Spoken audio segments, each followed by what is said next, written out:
રાજકોટમાં સીલિંગ કાર્યવાહી સામે નારાજગી યથાવત છે અને દોડધામ મચી છે। રાજકોટ શહેર ભાજપના આગેવાનો ગાંધીનગર પહોંચ્યા। રાજકોટ ભાજપના આગેવાનો સીએમને મળવા પહોંચ્યા હતા। મેયર શહેર સહિત Mukesh Doshi, mayor Nainaben Pethadiya, standing chairman Jaymin Thakar Gandhinagar પહોંચ્યા। સાથે ધારાસભ્ય રમેશ તિલાળા, ઉદય કાનગડ, દર્શિતા શાહ અને ભાનુબેન બાબરિયા પણ ગાંધીનગર પહોંચ્યા હતા। તો સીલિંગની કાર્યવાહી બાદ આગેવાનો પહોંચ્યા છે। શહેરમાં 500થી વધુ મિલકતો સીલ કરાતા આગેવાનો ગાંધીનગર પહોંચ્યા છે।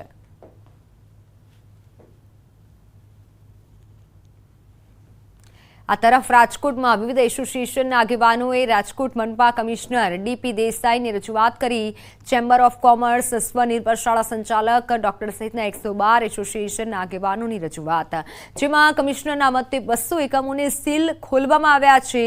ફાયર એનઓસી અને બીયુ પરમિશન નથી તેવી મિલકતો સીલ કરાઈ છે। સાથે એસઓપી બનાવવાની વિચારણા ચાલી રહી છે અને 1 થી 2 દિવસમાં ચર્ચા કરી યોગ્ય નિર્ણય લેવાની વાત કરી છે।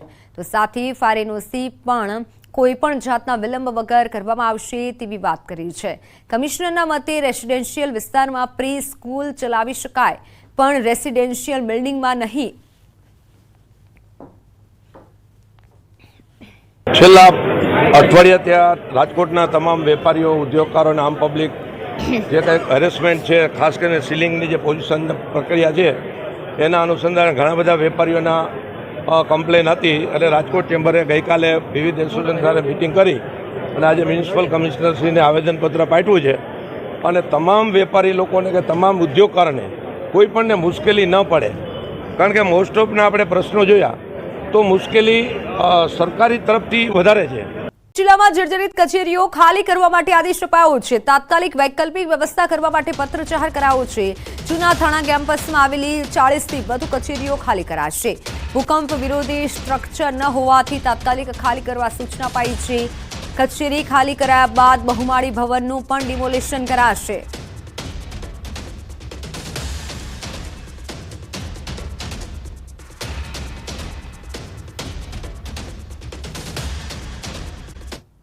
અન્ય સમાચારો પર નજર કરીએ તો અમદાવાદમાં નવા જન્મતા બાળકોમાં કુપોષણનું પ્રમાણ વધ્યું છે। સિવિલમાં છેલ્લા 3 મહિનામાં 1197 નાના બાળકો એડમિટ થયા। 2.5 કિલોથી ઓછું વજન ધરાવતા 70 થી 75% બાળકો છે। ખાનગી હોસ્પિટલના 58% બાળકો સારવાર માટે આવ્યા। છેલ્લા 3 મહિનામાં 156 શિશુના મૃત્યુ થયા છે। શિશુઓના 52% મૃત્યુમાં ઓછું વજન હોવાનું સામે આવ્યું છે।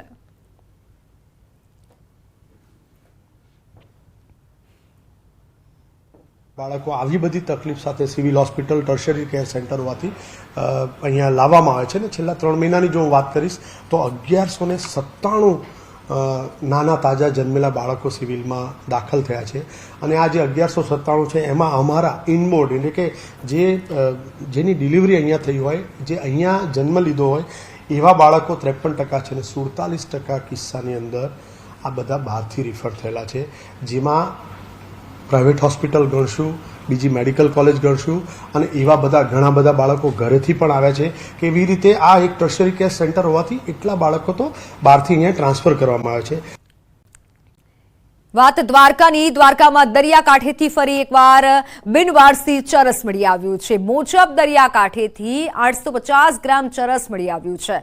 દરિયા કિનારેથી 42 લાખનો ચરસનો જથ્થો ઝડપાયો છે। 3 દિવસમાં બીજી વખત ચરસનો જથ્થો ઝડપાયો છે। અવારનવાર દ્વારકાના દરિયા કિનારેથી ડ્રગ્સ અને ચરસના જથ્થા ઝડપાઈ રહ્યા છે। 2 દિવસ પહેલા વરવાડા ખાતે 30 કિલો ચરસનો 16 કરોડથી વધુનો જથ્થો ઝડપાયો હતો। બિનવારસી હાલતમાં મળી આવ્યા બાદ વધુ એક બિનવારસી હાલતમાં જથ્થો મોજબ ગામના દરિયા કિનારાથી 850 ગ્રામ મળી આવતા ચકચાર મચી છે।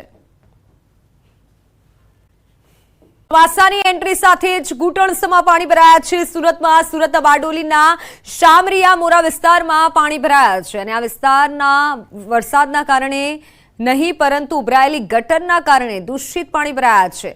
શામરિયા મોરા વિસ્તારમાં ઘૂંટણસમાં પાણી ભરાઈ ગયા છે। સ્થાનિકોનું કહેવું છે કે 3 વર્ષથી સ્થાનિકો દૂષિત પાણી ભરાવાની સમસ્યાથી પરેશાન છે, પરંતુ પાલિકાની નિષ્કાળજીના કારણે ઉકેલ આવતો નથી। ગટર ઉભરાતા સ્થાનિકોને ઘૂંટણસમાં દૂષિત પાણીમાંથી ચાલવા મજબૂર બન્યા છે।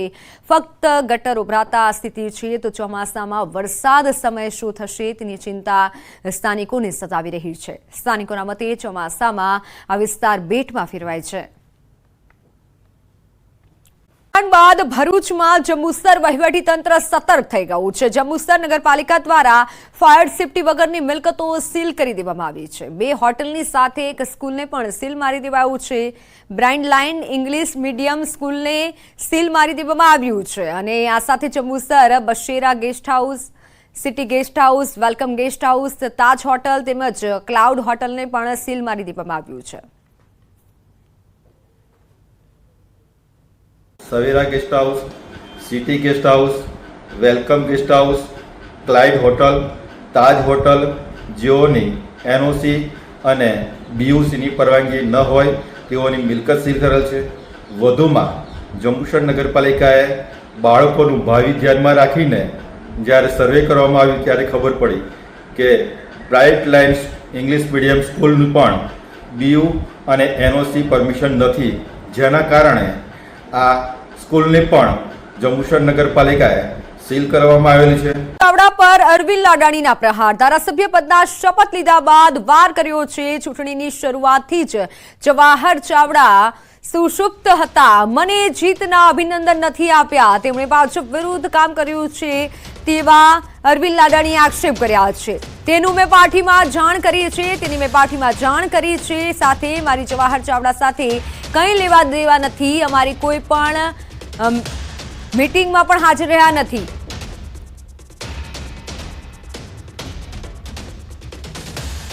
જ્યારે ચૂંટણીની શરૂઆત થઈ ત્યારથી જવાહરભાઈ સુષુપ્ત હતા। અમારી કોઈ પણ મિટિંગમાં જ્યારે મોદી સાહેબ આવ્યા ત્યારે કે પાટીલ સાહેબ આવ્યા ત્યારે એક પણ મિટિંગમાં હાજર નહોતા। પોતે ક્યાંય ખુલ્લી રીતે અમારી સામે આવેલ નથી, પણ ક્યાંક ને ક્યાંક એમનો પરિવાર ભારતીય જનતા પાર્ટીની વિરુદ્ધ કામ કરેલ છે અને તે મેં પાર્ટીને જાણ કરેલ છે। જવાહરભાઈ જે કરવાનું હોય એ એની પ્રવૃત્તિ છે, મારે એમાં કાંઈ લેવા દેવા છે નહીં। હું ભારતીય જનતા પાર્ટીમાં જોડાણો, ભારતીય જનતા પાર્ટી મને ટિકિટ આપી અને હું ભારતીય જનતા પાર્ટીમાંથી ધારાસભ્ય તરીકે જીતો। પક્ષની જે કાંઈ કામગીરી કરવાની થાય, પ્રજાના કાર્યો કરવાનું થાય, હું કાંઈ નહીં કરતો રહીશ। એમાં મારે જવાહરભાઈને કોઈ લેવા દેવા થતા નથી। હદમાં આવેલા 45 હિન્દુ મંદિરોને નોટિસ ફટકારવામાં આવતા હિન્દુ સમાજના લોકો રોષે ભરાયા છે। આ અનધિકૃત જગ્યા પર આવેલા 45 મંદિરોને નગરપાલિકા દ્વારા પુરાવા રજૂ કરવા માટે નોટિસ ફટકારાઈ છે। લોકોનો આક્ષેપ છે કે માત્ર હિન્દુ મંદિરોને જ ટાર્ગેટ કરી નોટિસ અપાઈ છે, અન્ય ધર્મસ્થાનને નહીં, પરંતુ હિન્દુ સમાજના લોકોએ આક્ષેપ કર્યો છે, જેને લઈને હિન્દુ સમાજના લોકોએ કલેક્ટરને હિન્દુ મંદિરોને યથાવત રાખી હિન્દુઓની આસ્થાને ઠેસ ન પહોંચે તેવી રજૂઆત કરી છે। જિલ્લા કલેક્ટરને આવેદન આપ્યું છે। સુપ્રીમ કોર્ટના આદેશ પ્રમાણે કાર્યવાહી કરવામાં આવી રહી છે તો 45 મંદિરોને નોટિસ, જ્યારે હિન્દુ સમાજમાં રોષ વ્યાપ્યો છે। અનધિકૃત જગ્યા પર બાંધકામની પાલિકાએ નોટિસ ફટકારી છે। પુરાવા રજૂ કરવા માટે પાલિકાએ નોટિસ આપી છે। 45 જેટલા હિન્દુ મંદિરોને નોટિસ ફટકારાતા હિન્દુ સમાજમાં રોષ જોવા મળી રહ્યો છે, હિન્દુઓમાં રોષ જોવા મળી રહ્યો છે અને સાથે જ માંગ કરવામાં આવી છે કે આ રીતે ટાર્ગેટ ન કરવામાં આવે। સાથે જ ટાર્ગેટ કર્યાનો આક્ષેપ કર્યો છે। કલેક્ટરને હાલ તો આવેદનપત્ર આપવામાં આવ્યું છે। હિન્દુઓની આસ્થાને ઠેસ ન પહોંચે તે માટે આવેદન અપાયું છે। નગરપાલિકા દ્વારા જે આપણા આસ્થાથી બંધાયેલ ધાર્મિક દેવસ્થાનના મંદિરોને જે નોટિસ આપવામાં આવી હતી, એના અનુસંધાને જે મંદિરોને નોટિસ આપવામાં આવી હતી એ સર્વે મંદિરના પૂજારી અને હિન્દુ સમાજ દ્વારા જે આ કલેક્ટરને એક આવેદનપત્ર દેવામાં આવ્યું છે, કેમ કે જે તે સમયે નગરપાલિકા દ્વારા જે સર્વે કરવામાં આવ્યું હતું એ માત્ર ને માત્ર હિન્દુ સમાજને ટાર્ગેટ કરીને સર્વે કરવામાં આવ્યું હતું। તો હકીકતમાં જેને સર્વે કર્યું છે એને શું બીજા કોઈ એવા સ્થળ ન દેખાણા કે જે હકીકતમાં નગરપાલિકાની જે જગ્યા દબવીને બેઠા છે વર્ષોથી? આ જલારામ મંદિરે એક મિટિંગ 45 મંદિરો અને સર્વે સંગઠનના સાથીઓ જે સંગઠન હોય હિન્દુઓના, એમની એક મિટિંગનું આયોજન કરેલ।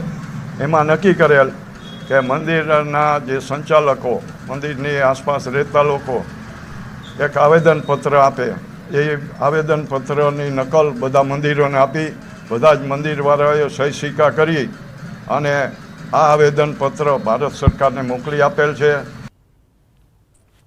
તો આ મુદ્દે મોરબી જિલ્લા કલેક્ટરે જણાવ્યું હતું કે સુપ્રીમ કોર્ટના આદેશ પ્રમાણે કાર્યવાહી થઈ રહી છે અને હજી સુધી ક્યાંય પણ ધાર્મિક સ્થળોમાં તોડફોડ કરાઈ નથી. તમામ ધાર્મિક સ્થળોને પુરાવા રજૂ કરવા નોટિસ આપવામાં આવી છે.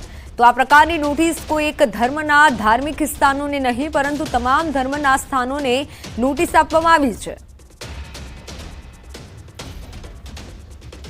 નામદાર સુપ્રીમ કોર્ટ દ્વારા નામદાર હાઈકોર્ટ મારફતે આ કાર્યવાહી કરવાની સૂચના આપવામાં આવી છે. હાલ આ બાબતે પ્રાંત અધિકારી અને નગરપાલિકાના અધિકારીઓ દ્વારા ફક્ત માહિતી મેળવીને નોટિસ આપવામાં આવેલ છે અને તેઓને પોતાની જાતે જ આ જે આ દબાણ હોય એ દૂર કરવા માટે સૂચના આપવામાં આવેલી છે. હાલ કોઈ એ પ્રકારની તોડફોડની કે અન્ય કોઈ કામગીરી કરવામાં આવેલી નથી.